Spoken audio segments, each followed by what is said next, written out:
அல்லாஹ்வுடைய தூதர் சொன்னார்கள், "கைருத் துஆ துஆஉ யௌமி அரஃபா." துஆவிலே சிறந்தது அரஃபாவுடைய நாளிலே செய்யக்கூடிய துஆ. அது என்னது?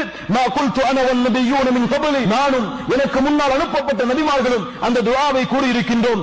லா இலாஹ இல்லல்லாஹ் வஹ்தஹு லா ஷரீக லஹ் லஹுல் முல்கு வ லஹுல் ஹம்து வ ஹுவ அலா குல்லி ஷைஇன் கதீர். லா இலாஹ இல்லல்லாஹ், வணங்க தகுதியானவன் அல்லாஹ்வை தவிர வேறு யாரும் இல்லை. வஹ்தஹு, அவன் தனித்தவன். லா ஷரீக லஹு, அவனுக்கு இணையாக துணையாக சமமாக யாரும் இல்லை.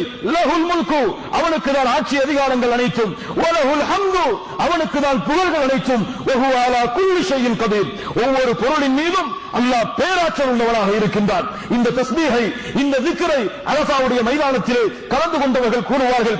இது அரஃபாவுடைய மைதானத்திலே கலந்து கொள்ளாத முஸ்லிம்களுக்கும் இதை கூறுவது சுன்னத். மனனம் செய்து இந்த அரஃபாவுடைய நாளை முடிப்பதற்கு முன்னால் அதிகம் இந்த தஸ்பீஹை நாம் செய்தால் அல்லாஹ் ரப்பல் ஆலமீன் நம்முடைய பாவங்களை மன்னிப்பான்.